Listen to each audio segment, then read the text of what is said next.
I'm standing in the boardroom of my husband's company, watching his face drain of color as I slide the check across the mahogany table. $3 million, made in one weekend from what he called playing with dolls. This isn't possible, Marcus whispers, his voice cracking. The same voice that mocked me for years. The same voice that told his colleagues I was financially illiterate just 3 months ago. His business partner, Derek, picks up the check with trembling hands. Sarah, where did this money come from? I lean back in the leather chair, the same chair where they told me I had no head for business, where they laughed when I suggested contributing to our investments. From my worthless hobby, Derek, the one you said was a waste of space in our garage. The room falls silent except for the hum of the air conditioning.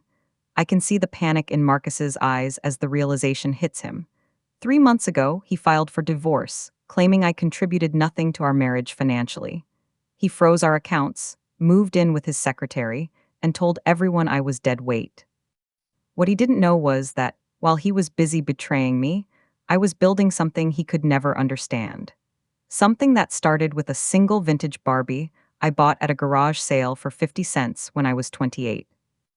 Now, at 34, I'm about to buy his failing company out from under him. And this is just the beginning.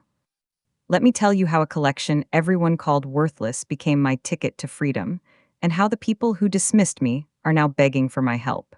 Comment below what hobby people have dismissed in your life. You might be surprised by the stories that follow. My name is Sarah Chen, and for 6 years I thought I was living the perfect life. Marcus and I met in college. He was studying business. I was getting my degree in art history.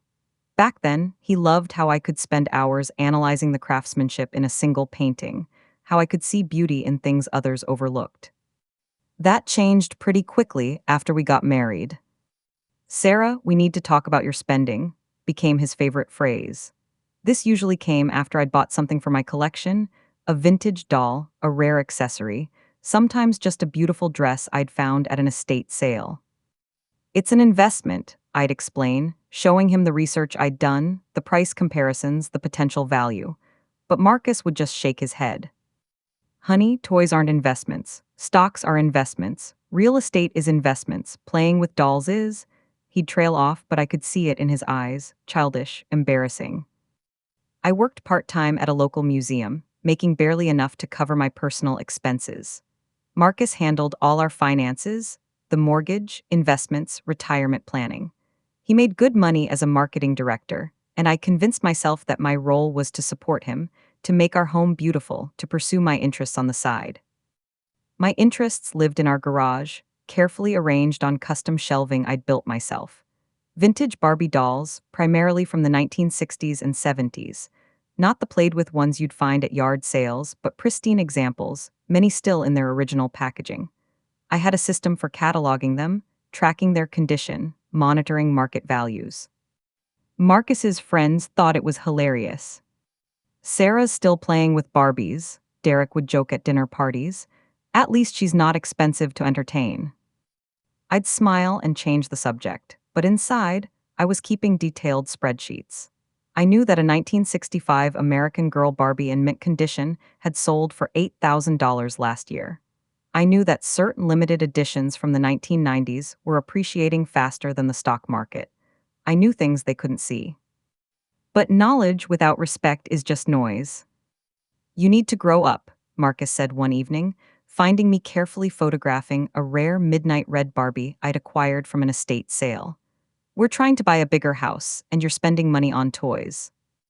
This doll is worth $1,200, I replied, not looking up from my camera setup. According to who? Some website run by other women who never grew up. That stung, but I'd learned not to react. Instead, I showed him the auction results, the collector guides, the investment tracking sites. He glanced at my laptop screen for maybe 3 seconds. Sarah, listen to me. This isn't real money until someone actually pays you for it. And who's going to pay thousands of dollars for a doll? Other housewives with too much time on their hands. I closed my laptop slowly, maybe. What Marcus didn't understand was that other housewives with too much time included doctors, lawyers, executives, and entrepreneurs. The vintage doll collecting community was filled with successful women who appreciated craftsmanship, rarity, and beauty. But explaining this to Marcus was like explaining color to someone colorblind. Over the years, I'd started selling pieces occasionally. Nothing major. If I found a duplicate or decided to focus my collection differently, I'd list it online. The money was decent, but I always reinvested it. Marcus never asked about these sales, and I stopped mentioning them after he called my profits lunch money. By our 5th year of marriage, I had over 300 dolls, including some museum quality pieces. I'd also developed relationships with collectors worldwide, learned about authentication, restoration, and market trends. I subscribed to industry publications, attended conventions, and even started a small blog documenting rare finds. Marcus saw storage bins and pretty dolls. I saw a carefully curated investment portfolio. The real tension started when his company began struggling. Marcus worked for a mid-sized marketing firm that specialized in traditional advertising, print ads, radio spots, billboards. The digital revolution was hitting them hard, and Marcus was stressed constantly. "We need to think about liquidating some assets," he'd say, pacing around our living room. "Maybe it's time to sell some of your collection." "Which pieces?" I'd ask, genuinely curious about his strategy. "I don't know, Sarah, just some of them. How much could we get for the whole thing?" "Well, it depends on how we. Just give me a number." This was our dynamic. He wanted simple answers to complex questions, and when I tried to explain the nuances, he'd get frustrated. When I suggested he let me handle some of our investments, I'd been tracking financial markets as carefully as I tracked doll values. He'd pat my hand and tell me not to worry about the big picture stuff. But I was worried, because while Marcus was focused on saving his sinking company, I was watching our retirement accounts shrink and our debt grow. I was also watching my collection's value climb steadily, driven by nostalgia, limited supply, and a growing appreciation for vintage craftsmanship. By our 6th year, I had detailed documentation showing my collection was worth approximately $180,000. I'd never told Marcus the full extent because I knew he wouldn't believe me. When I hinted at the numbers, he'd laugh.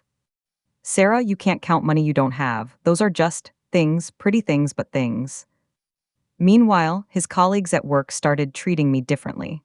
At company parties, I'd overhear conversations. "Marcus is so patient with Sarah's little hobby. My wife wanted to start collecting something, but I shut that down real quick. At least it keeps her busy, while Marcus handles the real responsibilities." I smiled through it all, but I was building something they couldn't see, something that would change everything. The last normal conversation Marcus and I had was about our future.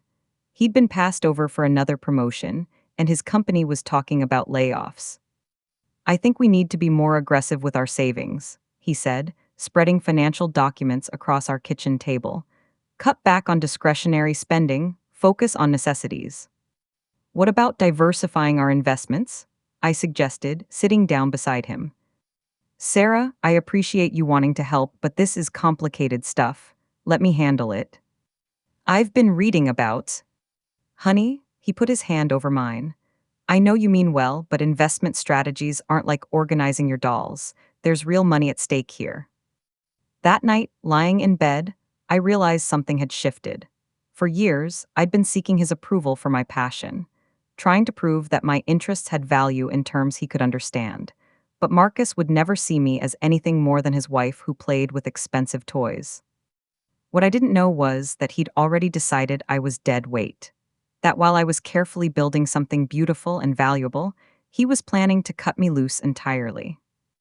The betrayal started small, the way these things always do. But when I discovered the full extent of what he'd done, my worthless hobby became the foundation for the most satisfying revenge I could have imagined. The first sign something was wrong came on a Tuesday morning in February. I was in the garage, photographing a pristine 1961 #1 ponytail Barbie that had just arrived from an estate sale in Connecticut, when my phone buzzed with a bank notification. "Transaction declined, insufficient funds." I stared at the screen, confused. I'd tried to buy coffee at our usual cafe, a $7 purchase on a card that should have had access to our joint checking account. I tried the transaction again, declined. Marcus, I called out, but his car was already gone. He'd left early for a client breakfast without saying goodbye, which was becoming his new normal. I spent 20 minutes on hold with our bank, only to learn that Marcus had moved our funds to a new account, an account with only his name on it. Ma'am, according to our records, you're an authorized user on the old account, but the primary account holder transferred the funds yesterday. You'll need to speak with him about access to the new account. My hands were shaking as I hung up. 6 years of marriage, and he'd cut off my access to our money without a word. When Marcus came home that evening, I was waiting in the kitchen with bank statements and my laptop open. We need to talk, I said, keeping my voice steady. About what? He was already loosening his tie, heading for the refrigerator. About why I can't access our bank account? Marcus paused, his hand on the refrigerator door. Oh, Sarah, I've been meaning to discuss this with you. I'm restructuring our finances, making things more efficient. Efficient how? He turned to face me, and something in his expression made my stomach drop. This wasn't embarrassment or guilt. This was resignation, like he'd been preparing for this conversation. I think we both know this hasn't been working for a while, he said carefully. The financial strain, the different priorities, the way we view money. What are you saying? I'm saying maybe it's time we both admitted that we want different things. You want to play with toys, I want to build a future. The casual cruelty of it took my breath away. Play with toys. Sarah, come on. You've spent 6 years buying dolls while I've been trying to keep us afloat financially. Do you know how that looks? Do you know what people say? What people? Everyone, Sarah. My colleagues, our friends, your own family. Everyone sees what I see, that you're not contributing to our partnership in any meaningful way. I felt like I was falling. My family said that. Your sister asked me last month how I dealt with your spending habits. Your mother told me she was concerned about your priorities. This couldn't be true, could it? I thought about recent conversations with my family, searching for signs I'd missed. Had they really been discussing me behind my back?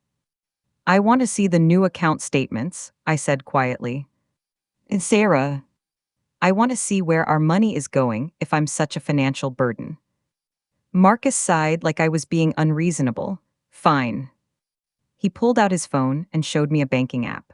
Our savings account, the one we'd built together over 6 years, showed a balance of $12,000. I knew we'd had over $40,000 just 2 months ago. Where's the rest?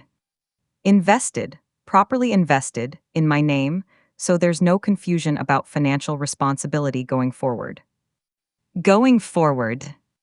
Marcus sat down across from me, his expression almost gentle now. Sarah, I think we should separate for a while, give each other space to figure out what we really want. The room was spinning. Are you asking for a divorce? I'm asking for space. I've already talked to a lawyer just to understand our options. Apparently, since most of our assets are in my name anyway, and you haven't been contributing significantly to our income. He kept talking, but I stopped hearing him. The man I'd loved for 8 years, married for 6, was explaining how little I was worth to him, how little I'd contributed, how easily I could be erased from the life we'd built together. I'll stay at Derek's place for a few weeks, Marcus was saying. You can have time to think about what you want to do with your collection. Maybe this is an opportunity for you to finally cash it out, start fresh. Start fresh, I repeated. Yeah, maybe this is exactly what you need to finally grow up. That night, after Marcus had packed a bag and left, I sat in our garage surrounded by my collection. 347 dolls, each one carefully chosen, documented, and preserved. Each one representing hours of research, connections made with collectors around the world, knowledge accumulated over years of dedicated study. I pulled up my spreadsheets, the ones Marcus had never bothered to look at properly. Current estimated value of my collection, $284,000. Some individual pieces had tripled in value since I'd acquired them. The 1965 American Girl Barbie I'd bought for $803 years ago was now selling for $2,400. The rare midnight red I'd found at an estate sale for $300 was worth $1,800. But it wasn't just about the money. I had something Marcus couldn't see: expertise. I knew this market better than most dealers. I understood trends, could spot reproductions, had contacts with collectors from Los Angeles to Tokyo. I also had something else Marcus didn't know about: an email that had arrived 2 weeks ago from a collector in Singapore. She was looking for someone to help her liquidate her late mother's collection, over 800 vintage dolls, many extremely rare. She'd found my blog and wanted to know if I'd consider partnering with her as a consultant and sales agent. I'd been planning to discuss it with Marcus, maybe even suggest we turn it into a real business together. But Marcus had made his choice. He'd chosen to see my expertise as worthless, my passion as childish, my knowledge as irrelevant. He'd underestimated me in the most fundamental way possible. I opened my laptop and started typing a response to the collector in Singapore. If Marcus wanted me to prove my worth, I'd show him exactly what he was throwing away. What I couldn't have predicted was how many other people in my life would reveal their true nature once the marriage cracked open, or how my worthless hobby would become the foundation for the most satisfying comeback of my life. What would you do if someone dismissed your passion as worthless? Comment below. I want to hear your stories. The next few weeks revealed who people really were when they thought I was down. My sister Jessica called 3 days after Marcus moved out. "Sarah, I heard about you and Marcus," she said, her voice dripping with fake concern. "I'm so sorry, but honestly, I'm not surprised." I was sitting at my kitchen table, surrounded by research materials about authentication certificates for vintage dolls. "What do you mean, not surprised?" "Well, you have to admit, you haven't exactly been the easiest wife. All that money you've been spending on those dolls while Marcus was working so hard." "Jessica, Marcus told you I was spending too much money." "Sarah, everyone could see it. At Christmas, when you spent 40 minutes explaining the investment potential of some doll you'd bought, even Mom was uncomfortable." My chest tightened. Mom was uncomfortable. She didn't want to say anything, but she asked me privately if I thought you were struggling with something, like psychologically. "The way you obsess over those toys, it's not normal for a woman your age." I set down my pen carefully. "Did Marcus ask you to call me?" "No, Sarah, God, I'm trying to help you. Maybe this separation is a good thing. Maybe it's time to focus on real life instead of this fantasy world you've created." After Jessica hung up, I sat staring at my phone. Was I crazy? Was I really as out of touch as everyone seemed to think? Then my phone buzzed with an email from Margaret Lim in Singapore. She'd sent photos of her mother's collection, and my breath caught. A 1959 one Barbie in mint condition, still in the original box. I'd seen maybe 3 of these in my entire collecting career, and they sold for anywhere from $15,000 to $25,000 depending on condition. The photos showed at least 40 dolls that would be worth serious money. Margaret's email was formal, professional. "Ms. Chen, after reviewing your credentials and blog, I believe you have the expertise to help me navigate this market. My mother was a serious collector, and I want to ensure her pieces go to people who will appreciate them. Would you be interested in discussing a partnership?" I was staring at potentially $500,000 in vintage dolls, and my sister was telling me I needed psychiatric help. My mother called the next day. "Sarah, honey, Jessica told me about you and Marcus. I want you to know your father and I are here for you." Thanks, Mom."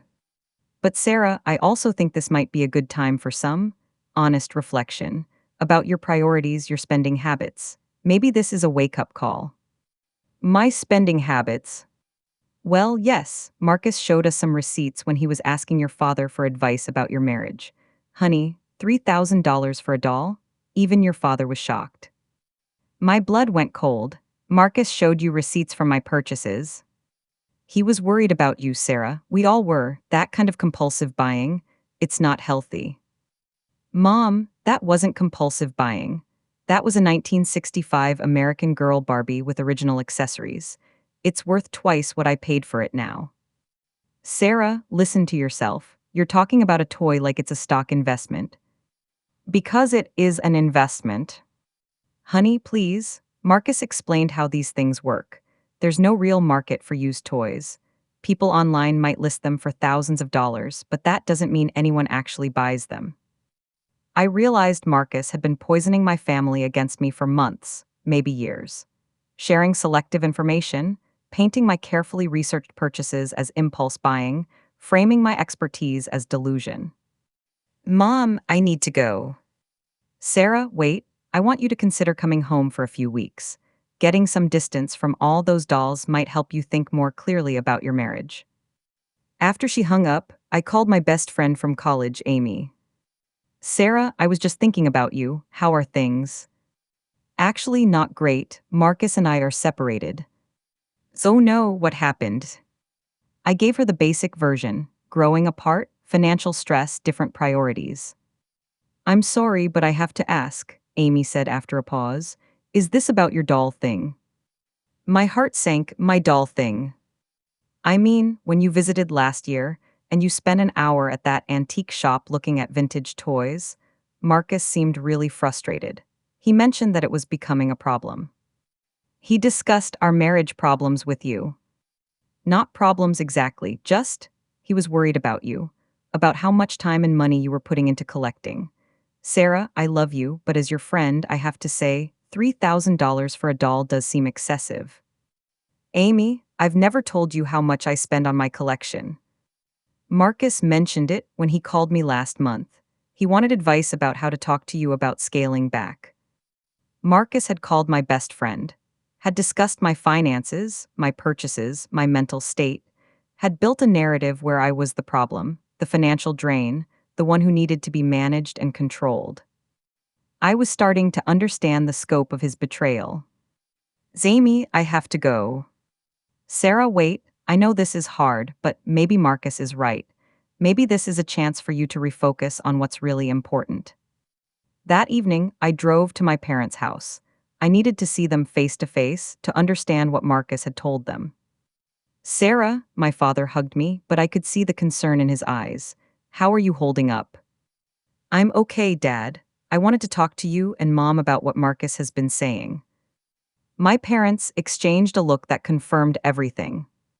Sarah, my mother said gently, Marcus loves you, but he's been worried about you for a long time. This obsession with dolls, the way you've been spending money. Mom, Marcus has been lying to you about my collecting. He's been sharing private information about our finances and twisting it to make me look irresponsible. Honey, he showed us receipts. 3,000 for one doll, 1,500 for another. How is that responsible spending? I pulled out my phone and opened my portfolio tracking app. Because that $3,000 doll is now worth 4,500. The $1,500 one is worth 2,800. Mom, my collection has appreciated by 60% in the last 3 years. My father leaned forward. You're saying these dolls are actually worth what you paid for them. I'm saying they're worth significantly more. I showed them recent auction results, market analysis reports, articles about vintage toy investing. For the first time, my parents really looked at the data. This is substantial, my father said slowly. He was an accountant, he understood numbers. Marcus told us this was all fantasy, my mother said, staring at my phone screen. He said you were living in a bubble, that none of this was real money. Marcus never looked at the real data, Mom. He dismissed it without investigating. But even as my parents began to understand, I could see the deeper problem. For months, maybe years, Marcus had been systematically undermining my credibility. He'd convinced my family, my friends, even myself at times, that my passion was foolish, my expertise was worthless, my judgment was flawed. The final blow came from Derek, Marcus's business partner. Sarah, I want you to know I never agreed with how Marcus handled this, he said when he called me the following week. But I also think you should know, he's been talking about divorce for over a year. A year? He said you two had grown apart, that you weren't compatible financially. He said you refused to sell your collection even when the company was struggling, and you could have helped. Derek, he never asked me to sell anything specific. He never even looked at the actual value of what I have. He said he tried, but you got defensive and refused to discuss it rationally. This was Marcus's greatest skill, rewriting history, making his failures sound like my unreasonableness, making his dismissal sound like my defiance.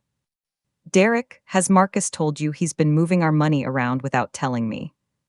Sarah, he's trying to protect your assets during a difficult time for the company. That's responsible financial planning. Protect them from what? Derek hesitated. Look, Sarah, I like you, but Marcus is my business partner. If he says you two need space to work things out, I have to support that. Even if he's lying about what's actually happening. I don't think Marcus is lying, Sarah. I think you two just see things very differently. That was the moment I realized I was truly alone. Everyone in my life had accepted Marcus's version of reality without question. My family thought I was irresponsible. My friends thought I was obsessive. His colleagues thought I was a financial burden. But there was one person who saw things differently. Mrs. Chen, the voice was elderly, warm. This is Evelyn Rodriguez. I got your number from Margaret Lim in Singapore. I was standing in my garage, looking at my collection with new eyes. 347 pieces that represented not just financial value, but proof of my expertise, my eye for quality, my understanding of a complex market. Yes, Ms. Rodriguez, how can I help you? My granddaughter is getting married, and she's asked me to liquidate my doll collection to help with the wedding expenses. Margaret said you were the person to talk to. What kind of collection do you have? Well, I've been collecting for 40 years. I have about 600 pieces, mostly Barbie, but some vintage Ginny dolls and a few Madame Alexander pieces. I'm in San Francisco, but Margaret said you might be able to help me even from a distance. We talked for an hour. Evelyn Rodriguez had an extraordinary collection, including several museum-quality pieces. She was sharp, knowledgeable, and desperate to ensure her dolls went to collectors who would appreciate them. Mrs. Chen, I have to tell you, I've talked to 3 dealers, and they all gave me lowball offers. One man offered me $8,000 for the whole collection. I know that's not right. It's not right at all, Ms. Rodriguez. Based on what you've described, you're looking at closer to $200,000 if we sell strategically. That's what I thought. Margaret said you had a reputation for integrity and expertise. Would you consider working with me on commission? I looked around my garage. At the collection, everyone called worthless. At the expertise, everyone dismissed. At the business opportunity, I'd been too afraid to pursue. Yes, I said, I'd be honored to work with you. After we hung up, I sat in the silence of my garage and felt something I hadn't felt in years. Power.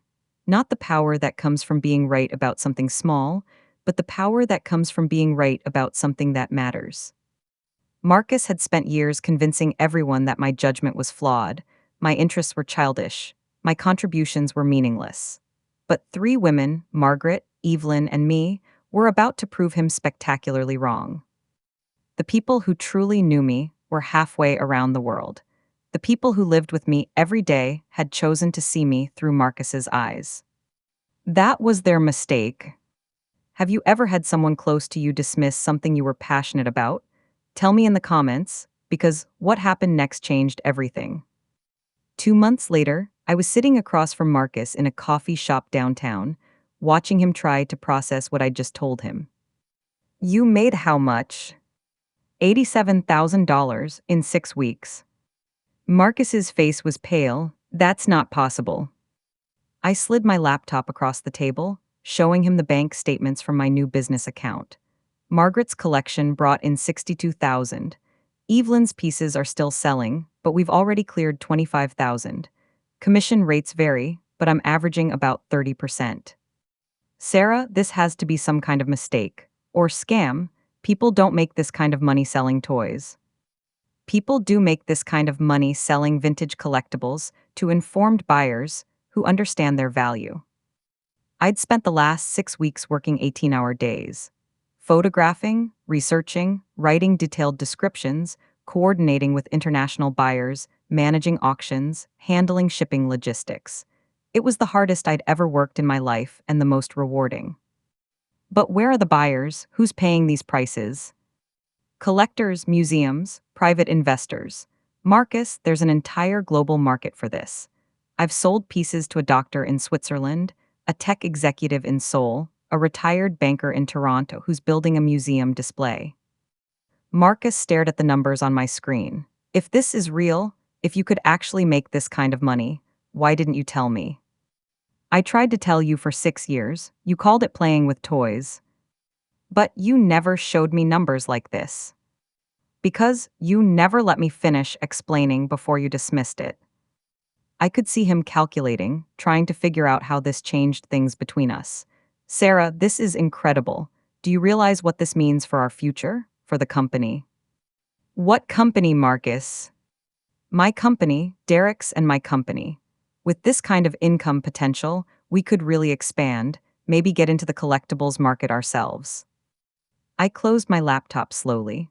Marcus, 3 months ago you filed for divorce because you said I was financially irresponsible. You moved our money to accounts I couldn't access. You told my family I was mentally unstable. Sarah, I was scared. The company was failing, we were behind on bills, and I didn't understand what you were doing. But now that I see the potential. Now that you see the money. That's not fair, I love you. I made mistakes, but we can work through this. Can we? Marcus reached across the table for my hand. Of course we can. Sarah, you're brilliant. You've built something amazing here. I want to support you. I pulled my hand away. Where was that support when I needed it? I didn't understand, but I do now. That was Marcus's fundamental flaw. He only understood things after they proved profitable. He couldn't see potential, only results. Couldn't value process, only outcomes. Marcus, I want you to understand something. The money I've made isn't luck. It's not beginner's fortune.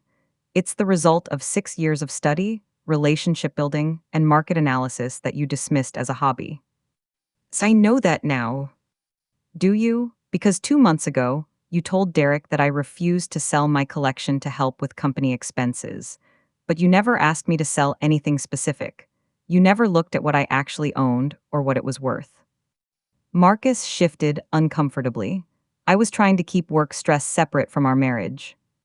By lying about me to your business partner. And Sarah. By telling him I was unreasonable and selfish, when the truth is you never bothered to understand what I was building. I opened my laptop again and showed him something else, my correspondence with Margaret Lim. Marcus, 3 weeks before you moved out, Margaret offered me a chance to partner with her on a major collection liquidation. I was planning to discuss it with you, maybe even suggest we work together on it as a business opportunity. His eyes widened as he read the emails. But you'd already decided I was worthless, I continued. You'd already made up your mind that anything I cared about was childish and irrelevant. Sarah, You what? You're sorry? You didn't mean it. You were just stressed. Marcus looked around the coffee shop, clearly uncomfortable with the public nature of our conversation. Sarah, please, let's go home and talk about this properly. Home? Marcus, you haven't lived at home in 2 months. You moved in with Derek after telling me you wanted space to think. I was confused. I made mistakes. You made choices. You chose to cut off my access to our money without discussion. You chose to badmouth me to my family and friends. You chose to file preliminary divorce papers without trying to work on our marriage. I filed divorce papers. I pulled out a folder I'd received from Marcus's lawyer the week before. Irreconcilable differences, with a note that I've made no significant financial contributions to the marriage. Your lawyer suggested I might be entitled to minimal spousal support given my limited earning potential. Marcus went very still. Sarah, I never told him to say that. But you told him I was financially dependent on you. You told him my work at the museum was basically volunteer work. You told him my collecting was an expensive hobby that drained our resources. Because that's what I thought was true. Without ever asking me for the actual facts. I leaned forward, keeping my voice low but clear. Marcus, in the last 6 weeks, I've made more money than you made in the last 4 months. I've built relationships with clients on 3 continents. I've established myself as a respected expert in a specialized market. I didn't know. You didn't want to know, there's a difference. Marcus was quiet for a long moment, staring at his coffee. What do you want from me, Sarah? I want you to understand what you threw away. And I want you to understand that I don't need you to validate my worth anymore. But we're still married, we can still. Marcus, last week Derek called me. His face changed. Derek called you. He wanted to know if I'd be interested in consulting on a collectibles market analysis for a potential client. Apparently, after you told him about my recent success, he thought I might be useful. That's good, right? He's recognizing your expertise. He's recognizing my profitability, just like you are now. I showed him the proposal Derek had sent me. A consulting contract with his company, paying me a substantial fee to analyze collectibles markets for investors. This is amazing, Sarah. We could really build something here. Marcus, 3 months ago, Derek laughed when I suggested your company might benefit from understanding niche luxury markets. He said collectibles were a waste of time and money. But now he sees dollar signs, just like you do. I closed my laptop and gathered my papers. Marcus, I want you to really think about something. If I hadn't made this money, if my collection had remained just a hobby in your eyes, would you be here right now asking for reconciliation? Sarah, that's not. Would you have moved back home? Would you have apologized? Would you have told your lawyer to stop the divorce proceedings? Marcus was quiet. The answer is no, I said. You'd have continued treating me like a financial burden who needed to grow up and face reality. Marcus stared at his hands. Sarah, I love you. You love the idea of accessing my income stream. That's different. That's not true. Prove it. I pulled out another document from my folder. Marcus, this is a prenuptial agreement your lawyer drafted for our reconciliation.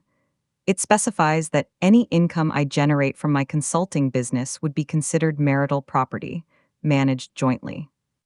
His face flushed red. Sarah, that's just standard legal protection. Protection for who?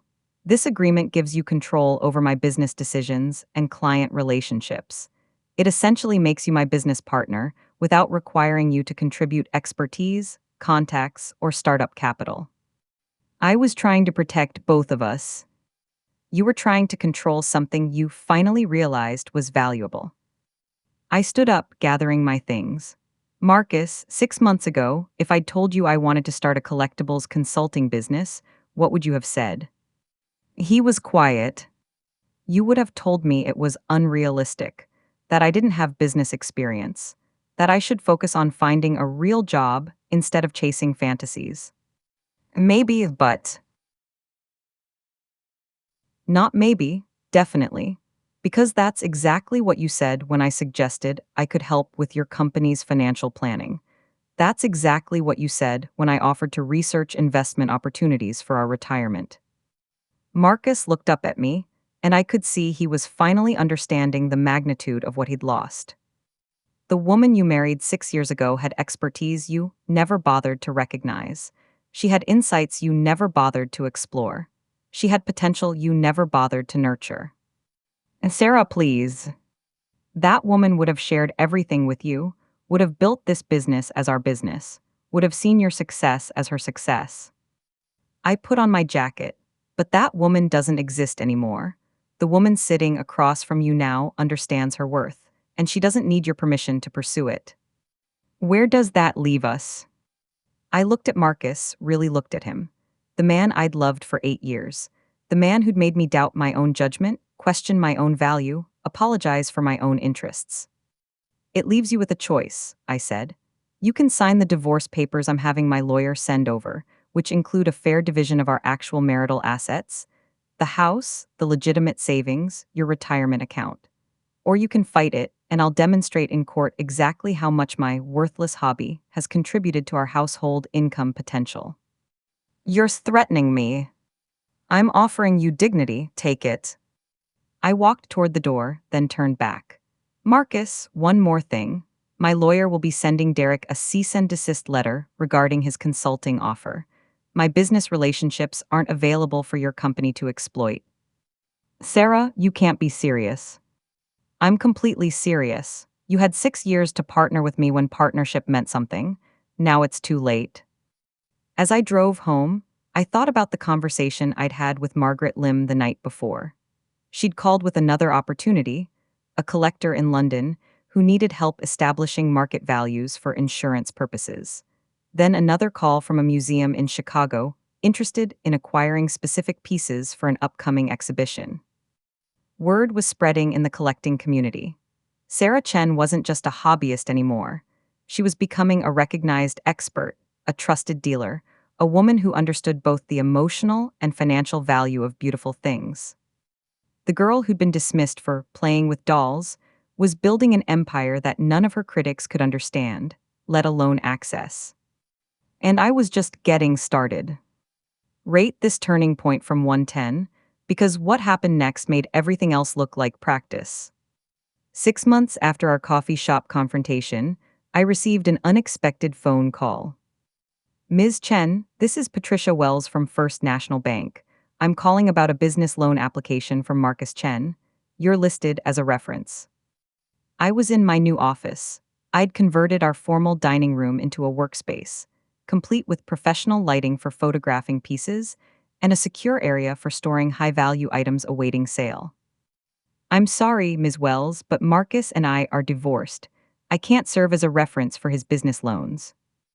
Oh, I see. Well, Mr. Chen indicated that you might be willing to provide a character reference based on your long relationship. What kind of loan is he applying for? I can't share specific details, but it's a significant business restructuring loan. He mentioned that you'd recently had success in collectibles consulting and might vouch for his business acumen. I almost laughed. Ms. Wells, I'd recommend you evaluate Marcus's loan application based solely on his business's financial records and his personal credit history. I can't provide any additional insight. After I hung up, I sat staring at my computer screen. Marcus was trying to use my success to secure funding for his failing company. The same company that Derek had told me was downsizing last month. An hour later, Derek called. Sarah, I hope you don't mind me reaching out directly.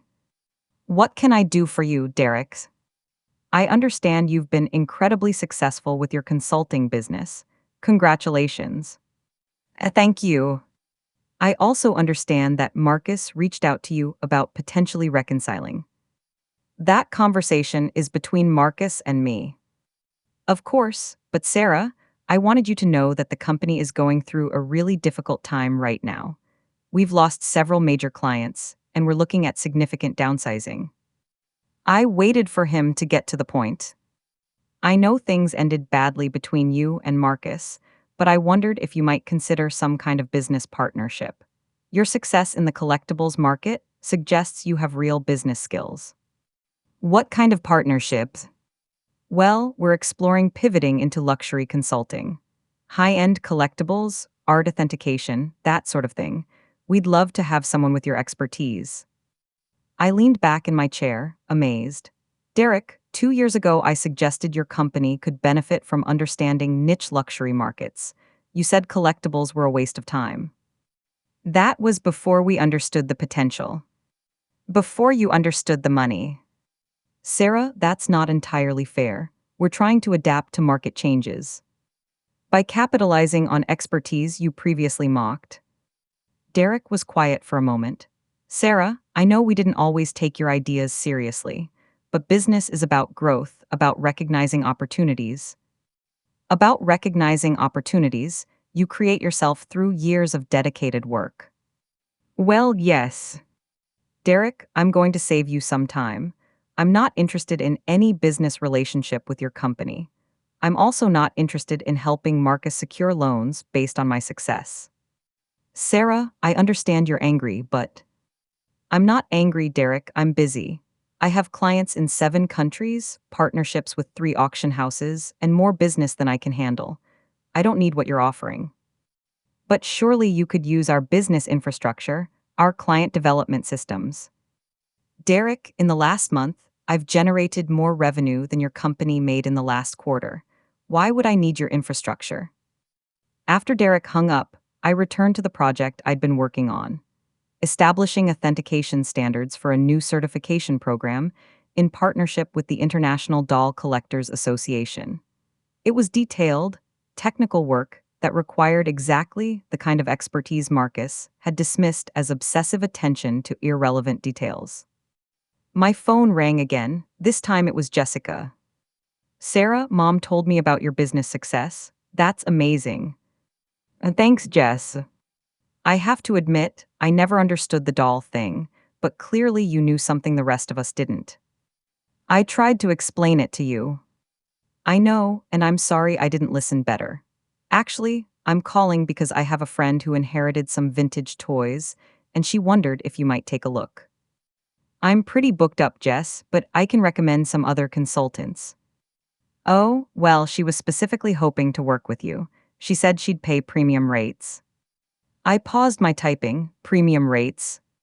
She mentioned she'd be willing to pay 50% above your usual commission. Jessica, what's your usual commission for referring clients to me? A silence. I'm not charging a commission, Sarah. I just want to help. By connecting me with clients who are willing to pay above market rates, that's not helping me, that's helping yourself look good for facilitating a valuable introduction. Sarah, that's not, if there were some small finder's fee, that would be normal business practice, right? For whom? Well, for both of us. You get a client, she gets expert help, and I get compensated for making the connection. I realized that Jessica, like everyone else, had suddenly discovered my value once it translated to dollar signs. Jess, I appreciate you thinking of me, but I get my clients through professional networks and referrals from satisfied customers. I don't work with family intermediaries. Sarah, you're being unreasonable. I'm trying to help you. You're trying to monetize our relationship now that you realize I might be profitable. That's not true. Jessica, 6 months ago you told me I needed psychological help for obsessing over toys. Today you're trying to become my business development representative. What changed? She hung up without answering. The most satisfying call came from my mother. Sarah, your father and I want to apologize. I was in the garage, now converted into a professional workspace with temperature control, security cameras, and proper archival storage. I was preparing a 1964 Miss Barbie for shipment to a collector in Germany who'd paid $3,200 for her. Apologize for what, Mom? For not supporting you, for listening to Marcus instead of listening to you. I appreciate that. Sarah, your father did some research into collectibles investing after you showed us those numbers. He says you've been working in a legitimate market that we just didn't understand. That's right. And we feel terrible that we made you feel like you were being irresponsible when you were actually being quite smart. I carefully wrapped the doll in acid-free tissue paper, thinking about all the times I'd tried to explain my passion to my parents, only to see disappointment in their eyes. Mom, what do you need from me? Well, we were wondering. Your father and I have some collectibles in the attic, some of your grandmother's china, some vintage jewelry. We wondered if you might take a look, help us understand if any of it has value. Are you planning to sell it? We're thinking about downsizing, moving to a smaller place for retirement. If some of those pieces are worth money, it could help with the transition. I sealed the shipping box with professional tape, printed the international shipping label. Mom, I charge a consultation fee for authentication and valuation services, even for family. Of course, we wouldn't expect you to work for free. What are your rates? 6 months ago, my mother had suggested I needed therapy for my compulsive buying. Today, she was asking me to monetize my expertise for her benefit. I'll send you my standard rate sheet, I said, along with my current availability. I'm booked through the end of the year, but I can put you on my waiting list. Waiting list? Mom, I'm working with collectors and institutions worldwide. Family requests get the same treatment as any other potential client. Sarah, we're not just any other client, we're your parents. I know. That's why I'll make sure you get on the waiting list instead of just declining to take on new projects.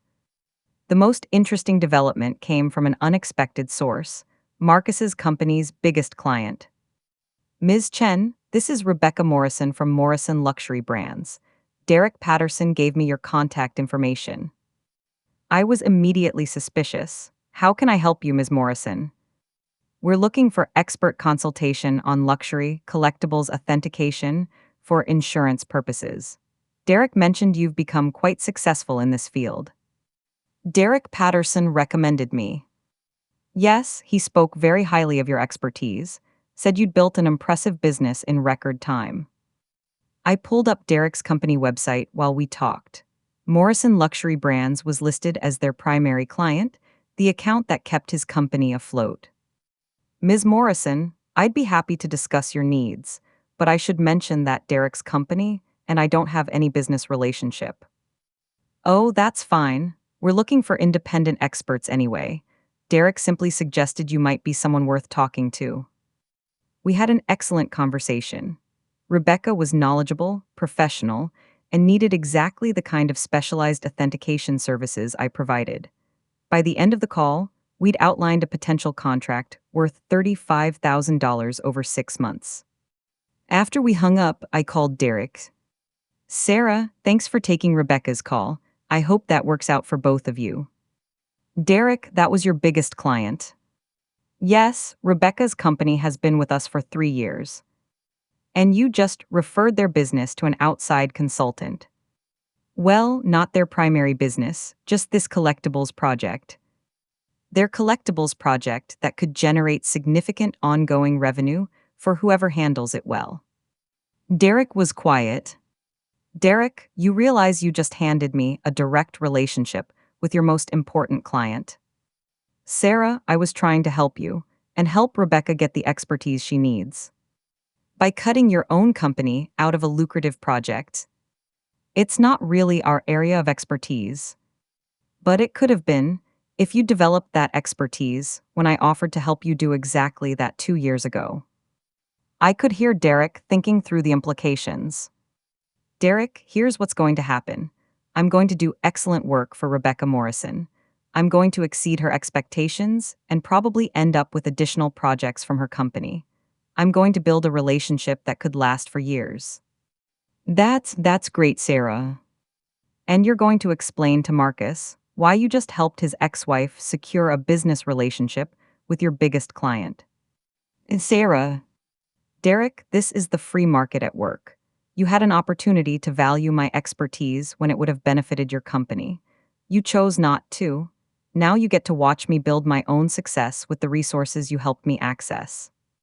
The next day, Marcus called. Sarah, Derek told me about the Morrison contract. Congratulations to Derek for making a good referral. Sarah, that's our most important client. That's Derek's most important client. I don't have any relationship with your company, remember?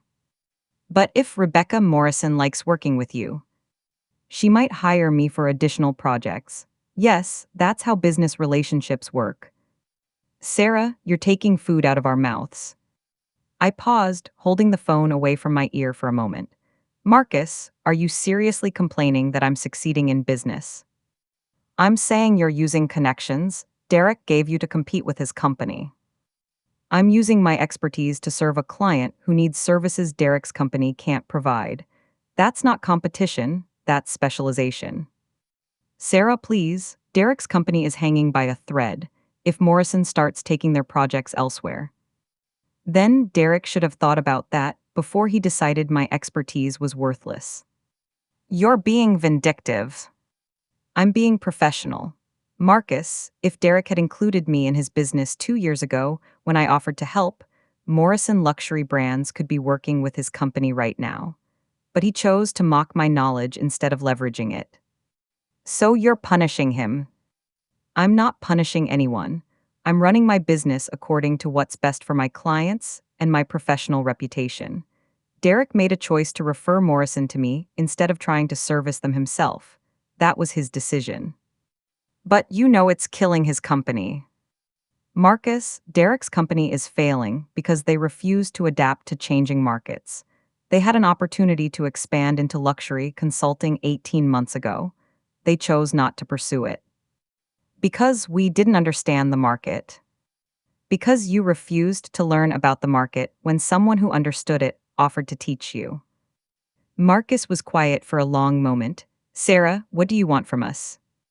I don't want anything from you. I want you to leave me alone so I can focus on my work. But we were married for 6 years. That has to count for something. It counts for exactly what our divorce settlement specifies, nothing more. Sarah, please, I know I made mistakes, but we could still. Marcus, in 3 months, I'll have made more money than you made in the last 2 years. I have clients who respect my expertise, colleagues who value my insights, and a business that's growing faster than I can manage. I looked around my converted workspace, at the shipping boxes ready to go out to collectors worldwide, at the authentication equipment I'd purchased with my first big commission check. Why would I give up any of that to go back to being your wife who plays with toys? Marcus didn't have an answer for that. 2 weeks later, Derek's company filed for bankruptcy. Marcus moved back in with his parents and took a job with a digital marketing firm at half his previous salary. Rebecca Morrison, meanwhile, offered me a retainer contract that guaranteed me steady income for the next 2 years, with performance bonuses that could double my annual earnings.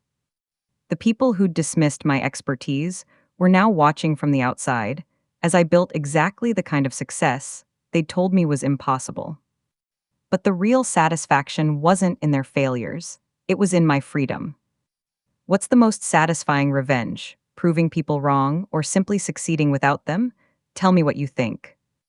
1 year later, I'm sitting in my new office, a beautiful space downtown with proper gallery lighting and climate control, preparing for a phone interview with Forbes magazine. They're writing an article about women who have built successful businesses in unexpected markets. The journalist, Maria Santos, asks me the question I've been expecting. Sarah, how does it feel to prove all the doubters wrong? I consider this carefully. Maria, I don't think I proved anyone wrong, exactly. I think I finally proved to myself that other people's inability to see value doesn't diminish the actual value of what you're building. Can you elaborate on that? For years, I was seeking validation from people who didn't have the knowledge or experience to provide meaningful feedback. I was asking my husband to approve of investments in a market he didn't understand. I was asking my family to support a business they'd never researched. So what changed? I stopped asking for permission to pursue my expertise. The truth is more nuanced than that, but it's the version that translates well in interviews. The real transformation happened gradually, through hundreds of small moments where I chose to trust my own judgment over other people's opinions. Like when I decided to fly to Singapore to meet Margaret Lim in person, despite Marcus's complaint that it was an expensive vacation to look at toys. That trip led to a partnership that's generated over $400,000 in revenue this year. Like when I invested $15,000 in professional authentication equipment, despite Derek's comment that I was throwing good money after bad. That equipment has allowed me to verify pieces other consultants couldn't authenticate, giving me access to higher value clients.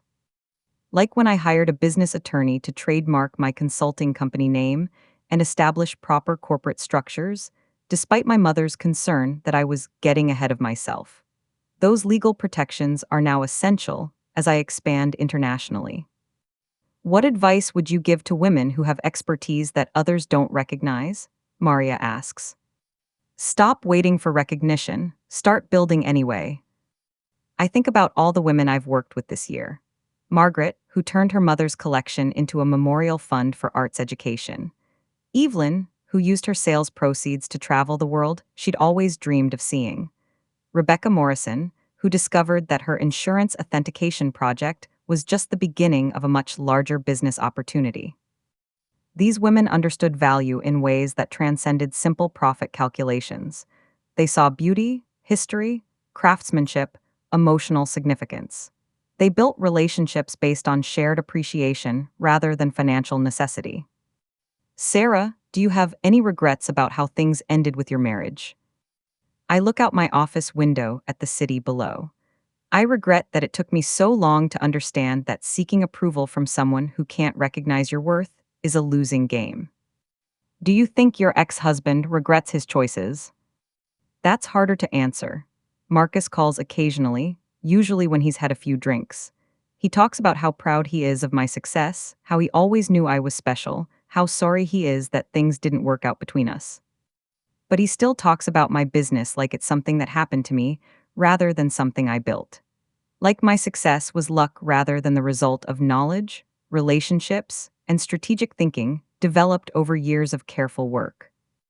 I think Marcus regrets the outcome of his choices, I tell Maria. I don't think he regrets the choices themselves. Because Marcus still doesn't understand what he lost. He sees the money and thinks he missed out on profit. He doesn't see the respect I've earned from colleagues worldwide, the satisfaction of helping other collectors achieve their goals, the joy of working in a field where my eye for detail and appreciation for beauty are valued rather than dismissed. Last month, I was invited to speak at the International Collectors Convention in Geneva. 500 attendees from around the world, listening to my presentation on market trends and authentication techniques. As I stood on that stage, I thought about all the dinner parties where I'd been talked over, all the conversations where my insights were dismissed, all the times I'd been made to feel like my interests were embarrassing indulgences. The applause when I finished my presentation lasted 3 minutes. After the conference, I had lunch with Dr. Elizabeth Harper, a curator from the Metropolitan Museum of Art who's been tracking my work. Sarah, we're developing an exhibition on fashion history as reflected in doll design. We'd love to have you consult on the project. So I'd be honored. We've been following your authentication work, and frankly, you're setting new standards in the field. The documentation protocols you've developed are more rigorous than what most art dealers use. Sitting in that restaurant in Geneva, discussing a potential museum exhibition with a curator who understood the historical significance of my work, I realized something important. I hadn't just proved my financial worth. I'd established my intellectual worth in a community that valued expertise over superficial judgments. My phone buzzes with a text from Margaret Lim. Sarah, my friend's museum in Tokyo wants to discuss a major acquisition project. Can you call them tomorrow? This is my life now. International consulting calls, authentication projects that preserve history, clients who trust my judgment because I've demonstrated its value through consistent, excellent work. The money is wonderful. I've already maxed out my retirement contributions for the year, and I'm looking at buying investment property. But the respect is better. The sense that my mind, my eye, my accumulated knowledge matters to people who share my values. I think about the woman I was 2 years ago, apologizing for spending money on things that brought me joy, seeking approval for interests that fed my soul, accepting other people's assessments of my worth. That woman was building something powerful, but she didn't believe in it because no one around her believed in it. The woman I am now understands that belief is a choice. Other people's limitations don't define your potential. Their inability to see value doesn't diminish the value you're creating. Marcus still calls my work a hobby business, as if the term somehow minimizes its legitimacy. Derek still refers to my clients as niche markets, as if serving specialized needs is less valuable than chasing mass appeal. But when Forbes publishes this article next month, when the museum exhibition opens in New York, when my authentication certification program launches internationally, the only opinions that will matter are those of people who understand what I've built. Everyone else can keep wondering how the woman who played with dolls ended up with the business empire they couldn't even recognize, let alone create.